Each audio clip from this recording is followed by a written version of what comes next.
I'm sure my mom was trying to protect me.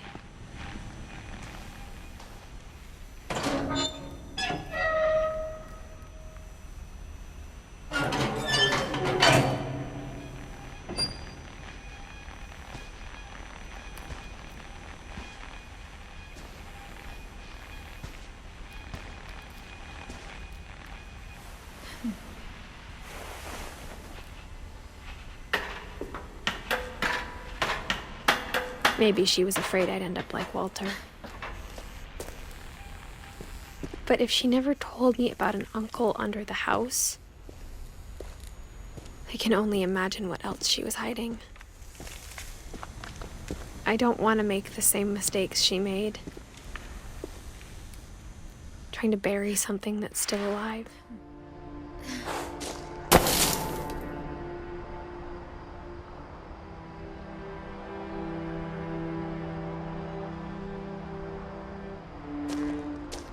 Now that there's only one of us left, or maybe two, I thought it was time I heard the stories for myself and found out what happened to everyone else. But now I'm worried the stories themselves might be the problem. Maybe we believed so much in a family curse, we made it real.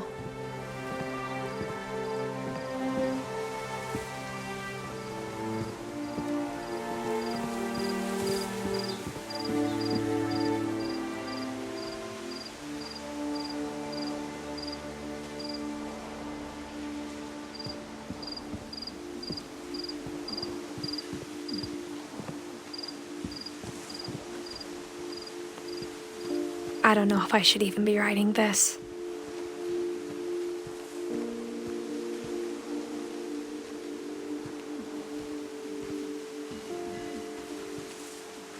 Maybe it'd be better if all this just died with me.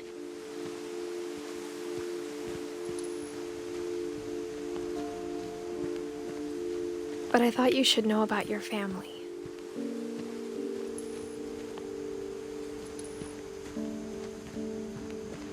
And the history you're a part of.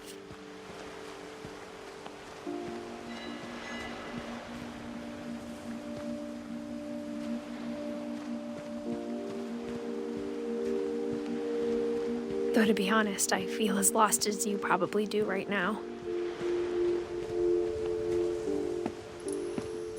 I think the people in these stories believed them, for what that's worth.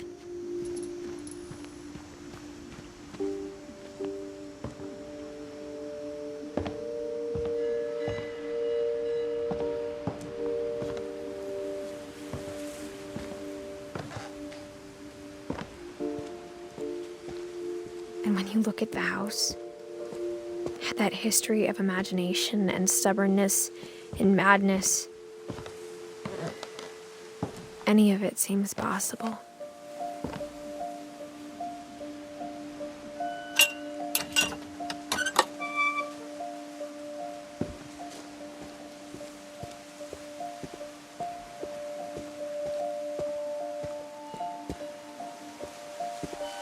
I think we've been surrounded by death for so long, we've just gotten used to it. What kind of family finishes building a cemetery before starting the house?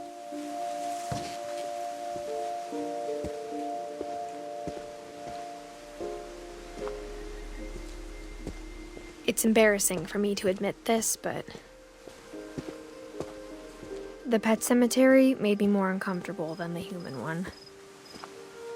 3 of the gerbils were mine, and 2 had been my fault.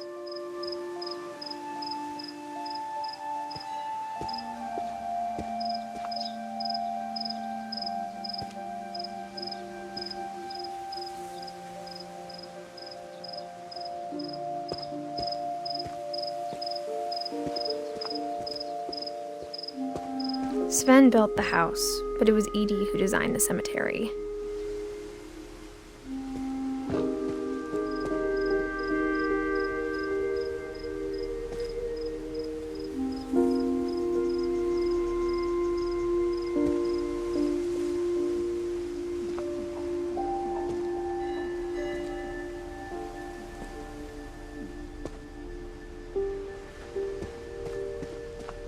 I'm sure Odin's monument had been Edie's idea. My mom was always trying to move on, but for Edie, the past never went away.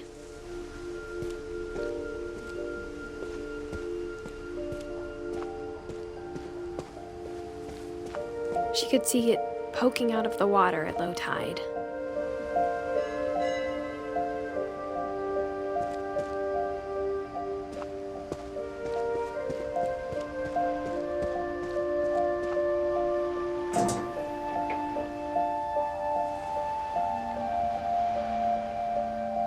Edie said she dreamed about the old house every night.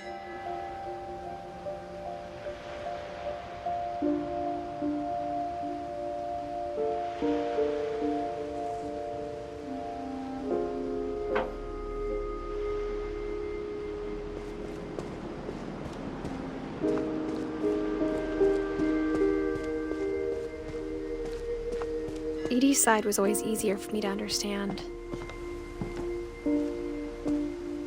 But the older I get, the more I can see where my mom was coming from. Her dad had been pretty strict, but it wasn't enough to save her brothers. She was just trying to do better.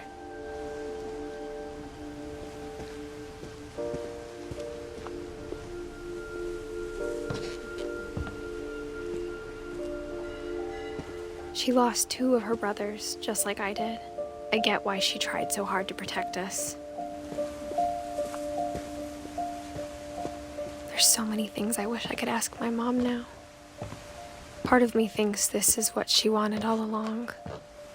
For me to come back someday and find everything out for myself.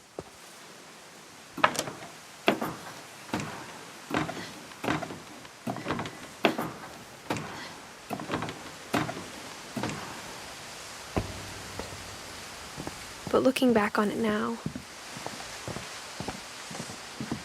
if she told me there was going to be so much climbing, I never would have come when I was 22 weeks pregnant.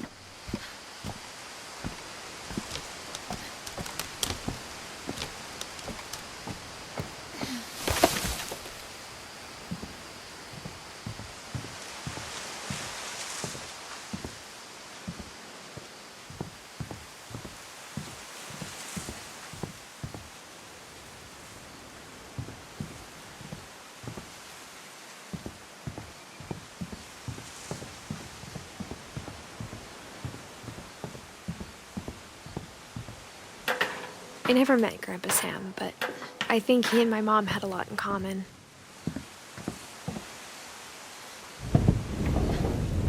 They were both pretty intense.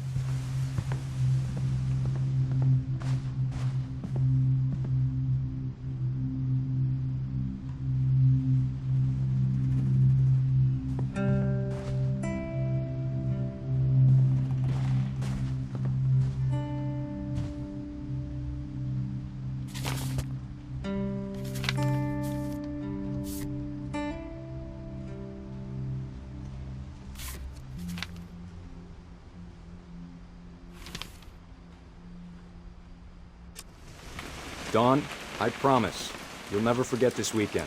Yes, sir. These memories are gonna last a lifetime. Hmm? Perfect. Am I gonna have to shoot anything? It's gonna rain the whole weekend, isn't it?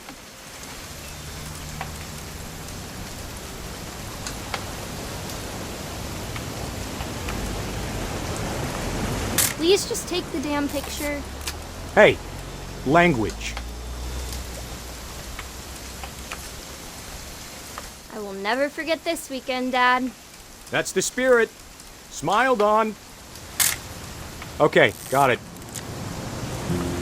I'm gonna take some pictures, okay? Just be careful. That camera's older than you are.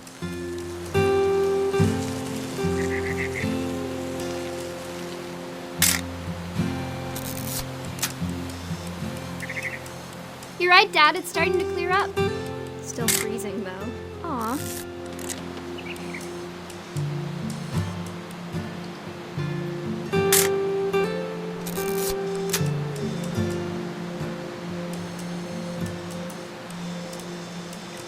Definitely should not have drunk all that coffee. Hey! That's a keeper. Hold still while I take a picture of you. I'm just saying, I'm not always gonna be here, Don. You'll need to remember this stuff, if you want to survive. I'll be fine, Dad. You know who else thought he was gonna be fine? Some guy who died. Don, I'm being serious. I know, Dad. You're always serious. Doesn't being out here make you want to chill out? Well, to tell you the truth, I haven't been out here in 20 years.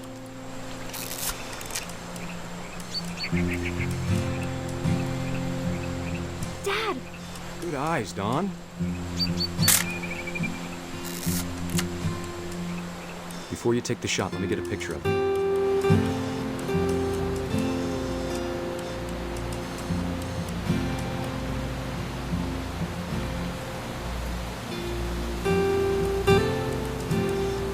Dad, I... Let me get behind you. Do I have to do this? Don, you don't have to do anything. But if you want to survive, you'll need to be strong. Great shot, Don!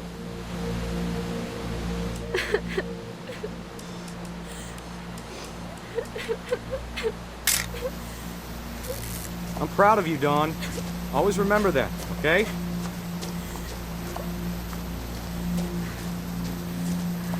Dad! It's twitching. I think That's it's totally so- normal, Don. Just focus on the camera. Try not to think about— Dad!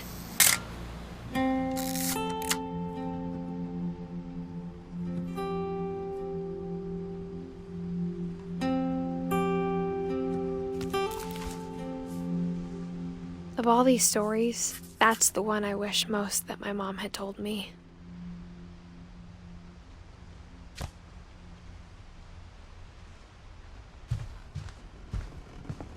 Instead of hiding from death, Sam seemed to go out of his way to meet it.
Sam spent his life shooting photos, but Mom said he got nervous being in front of the camera.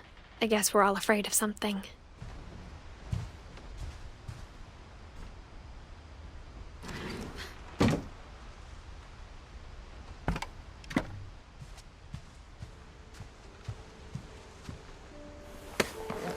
After Sam died, my mom and Edie got really close.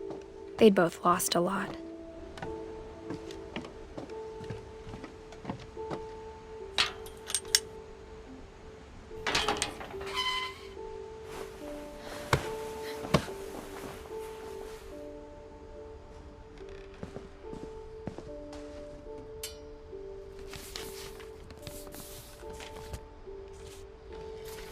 Dear Kay, do you remember the way Gregory used to laugh when he thought he was alone?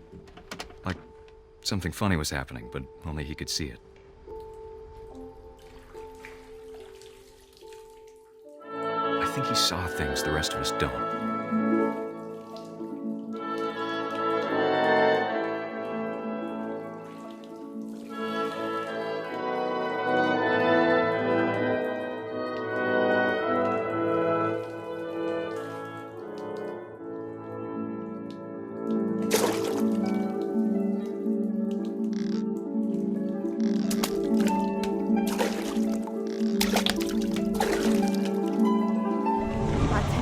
Gregory, it's time to... Hold on, sweetie. Hello? Sam, I told you I don't want to talk right now. I wonder what he saw. What his world was like.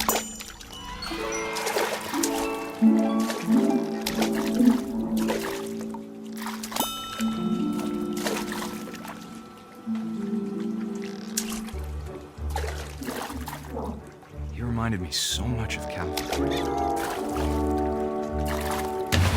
Lost in his imagination.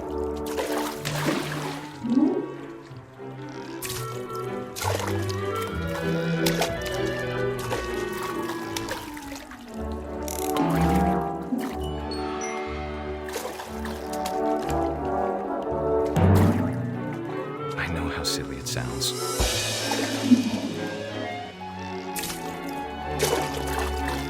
But I worried about a baby being too happy. But I could feel him slipping away.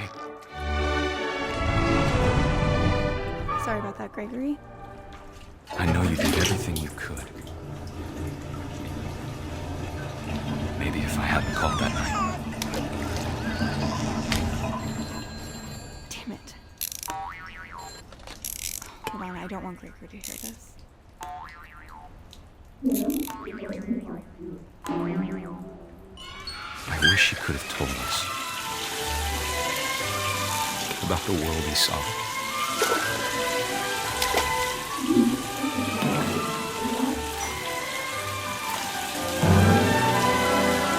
There's so much I don't understand about Gregory, about everything.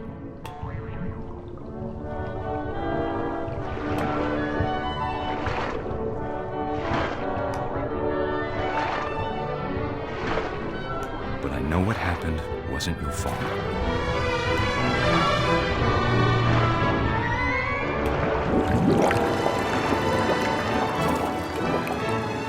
I'm sure he's happy.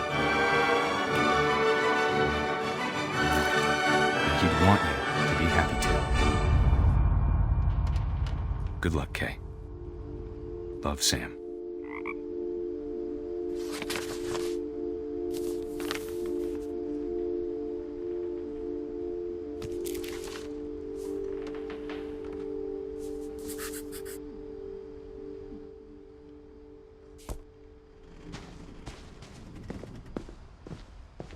I can't imagine my mom ever writing poetry, and yet... A poem for Gus, who always said the wedding was a bad idea.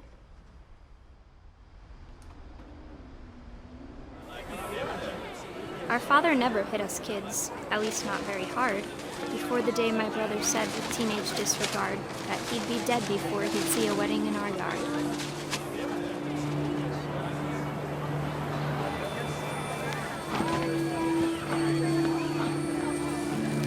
My father made him come, of course, but Gus stood far apart, just flew his kite and bottled up the storm inside his heart.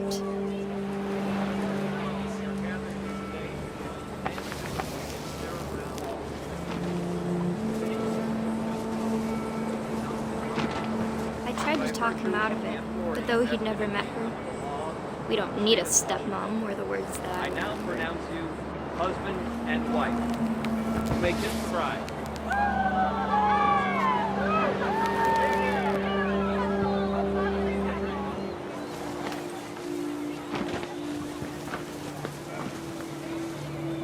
When the time for photos came, Dad ordered him to come here.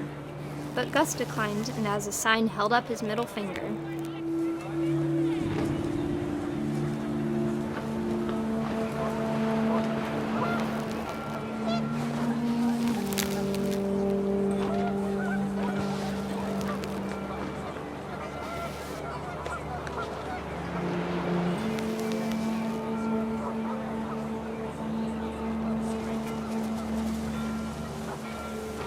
The wind picked up, and panicked geese appeared and quickly went. But all the humans did that day was go inside the tent.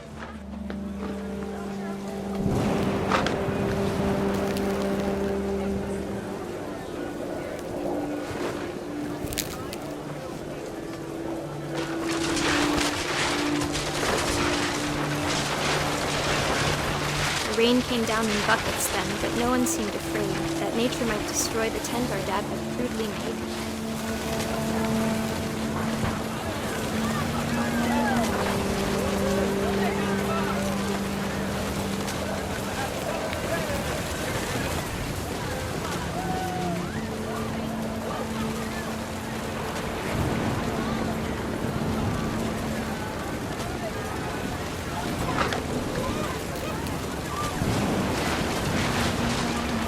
The thunder sounded much too close and full of angry power.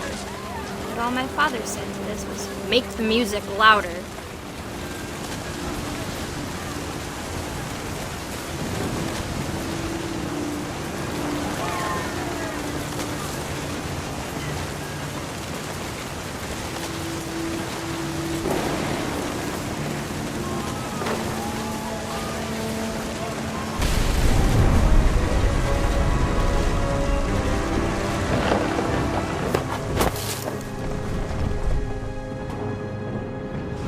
I wish that I could truly say I thought about you on that day. Out there on the beach alone, just you, the wind, the sea, and foam. But I didn't, until we found you.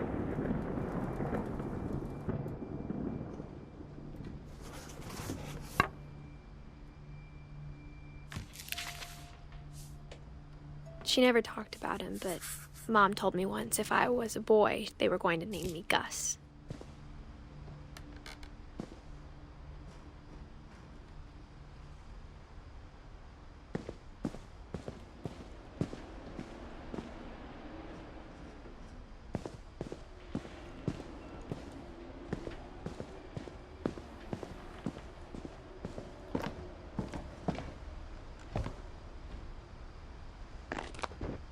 My mom moved up to the loft after her brothers died. At the time, it was as far away as she could get.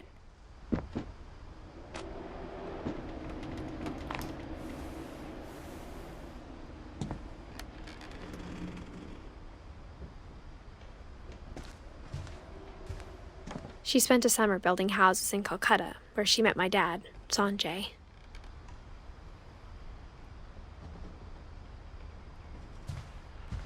Religion was another thing my mom never talked about, but I think it helped her a lot after her dad died.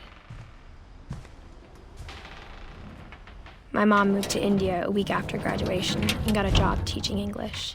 Louis was born a year later.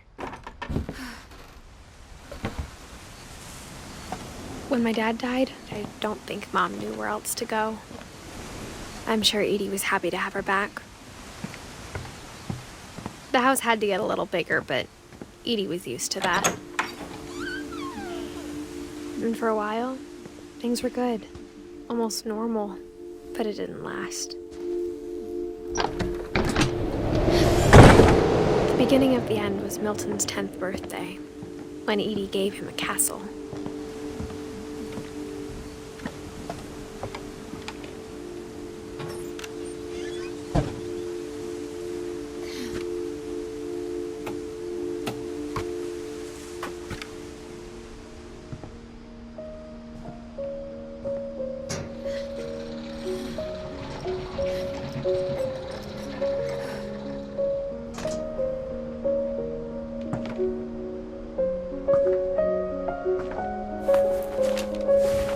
Milton Finch in The Magic Paintbrush.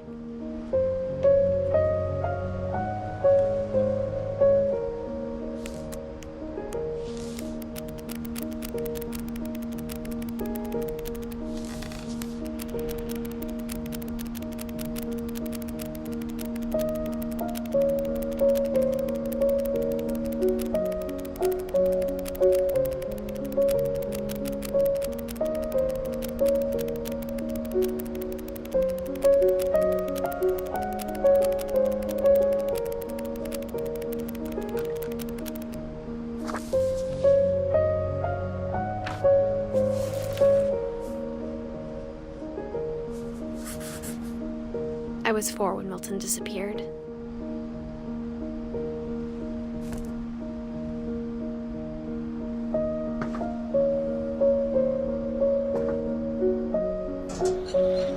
Mom spent months searching for my brother. Then she sealed the doors.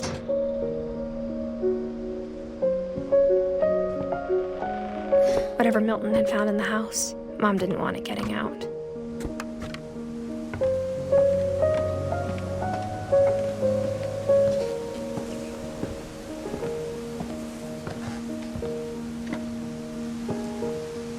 Mom definitely blamed Edie, but I think Louis blamed himself. After he graduated, he just spent more and more time in his room, until Mom got him a job at the cannery.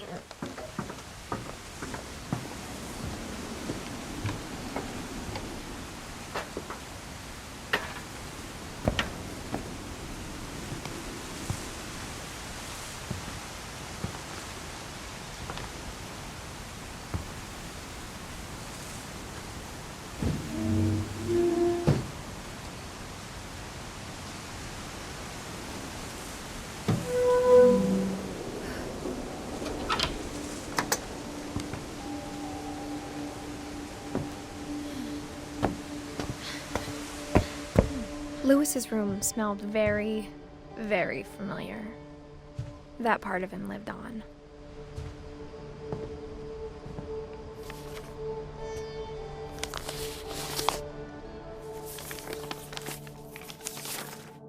Dear Mrs. Finch, as Louis's psychiatrist, I can understand your desire for an explanation. As I see it, the trouble began in January, shortly after we convinced your son to seek treatment for substance abuse. Newly sober, I believe Louis first noticed the monotony of his daily life.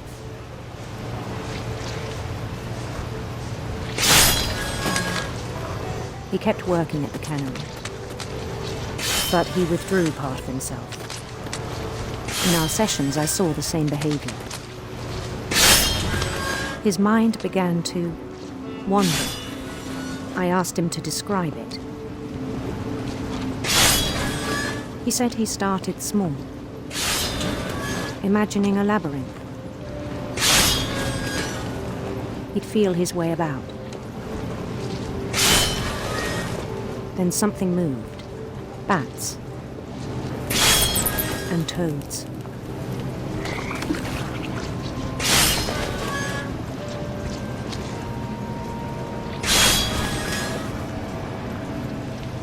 And things that have not names.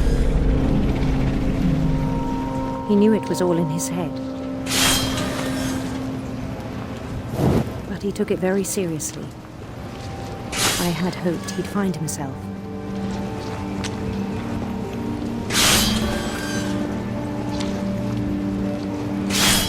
But he found something more.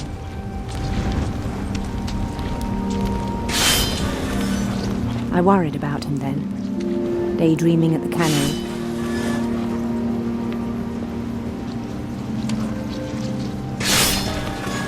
I spoke with his boss,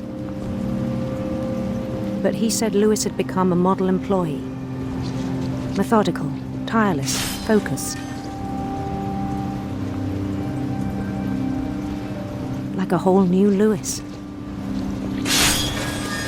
So I let him go on.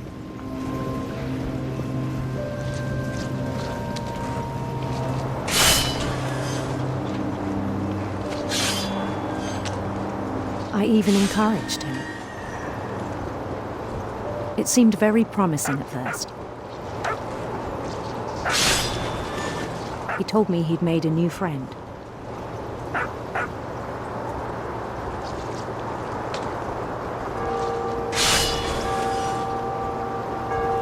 On the edge of a city he named Louis Topia.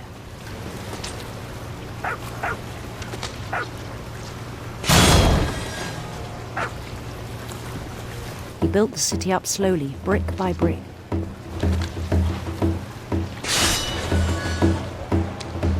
Then he made musicians.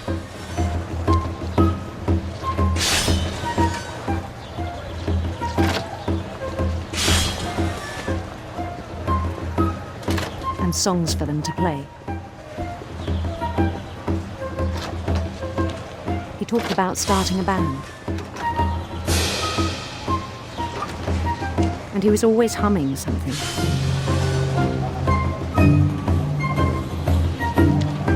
every day his imagination grew stronger.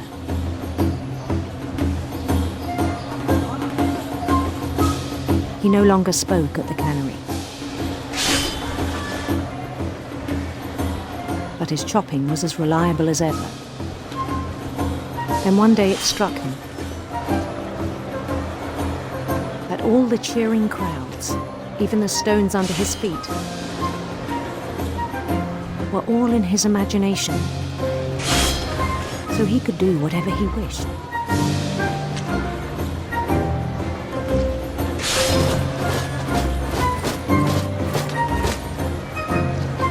He held an election for mayor.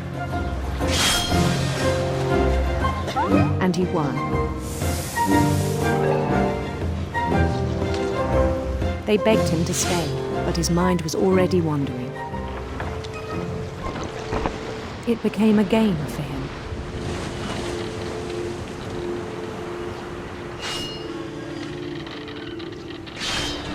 He'd conquer a city, then immediately push on. New Louisville.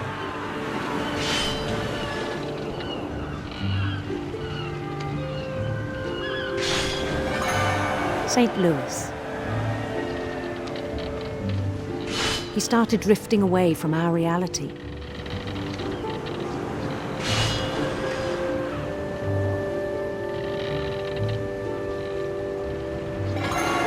Minneapolis.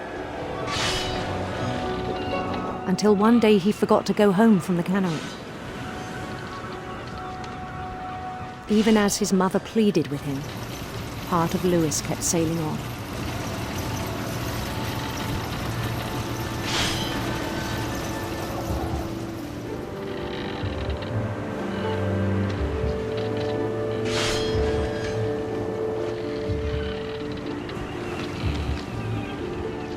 In Louisburg, he heard rumors of a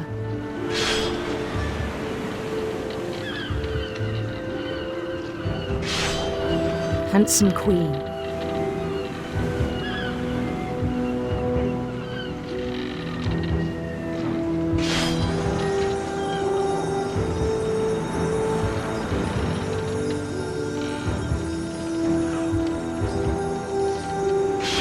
The queen was on her own quest for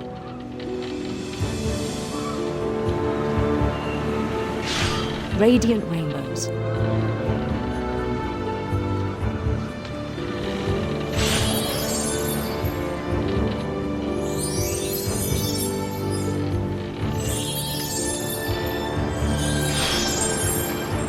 He followed the sound of her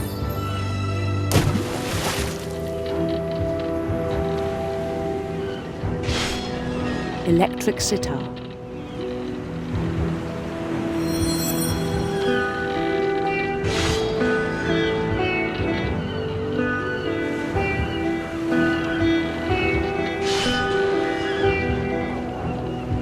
His chase led him to a golden palace east of the sun and west of the moon. Even then, his logic remained sound.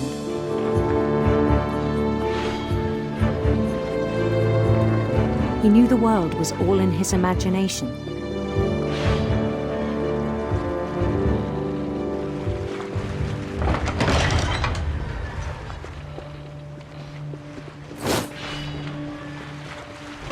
But he was so proud of having created it.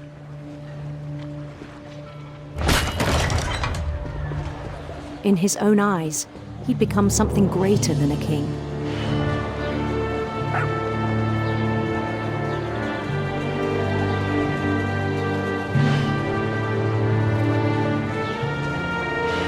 For someone who'd never known success in the real world, I think it was overwhelming. And then it struck him that the real Louis was not the one chopping salmon, but the one climbing the steps of a golden palace.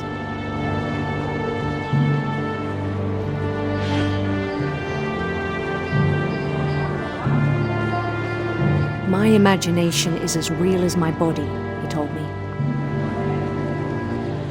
It was hard to argue with him.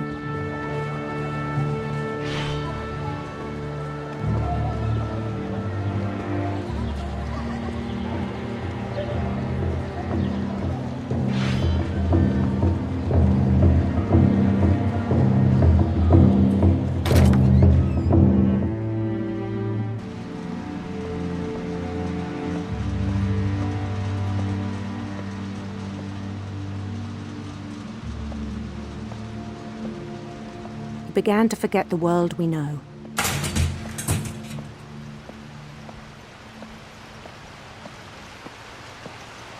I think it pained him to remember Lewis, the cannery worker.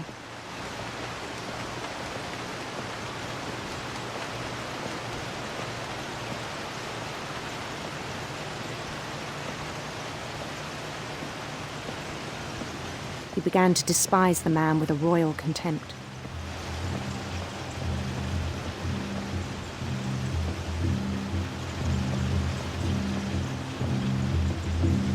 I still thought I could save him.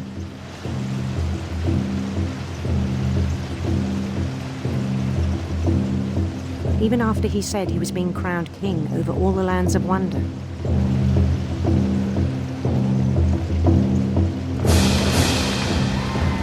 The palace would be packed with his companions.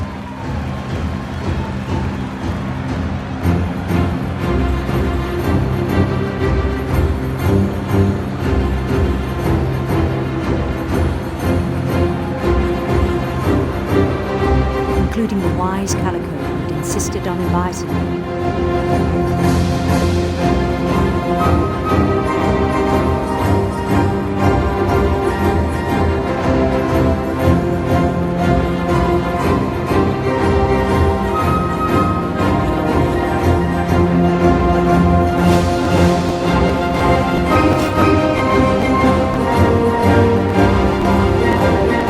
His queen waited, holding his crown.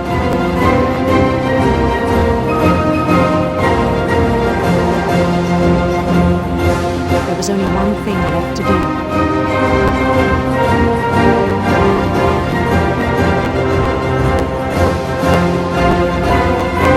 Bend down his head.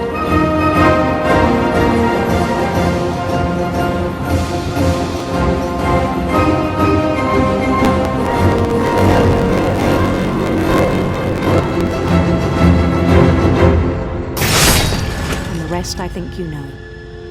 Mrs. Finch, your son was a kind man who will be missed by all of us who knew him.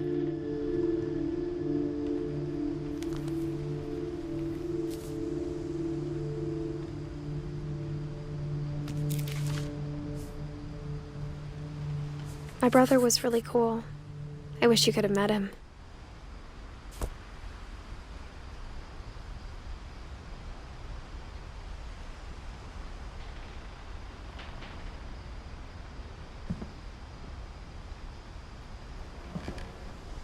Lewis and I spent a lot of time playing games together, but he was surprisingly bad at them. He died a lot.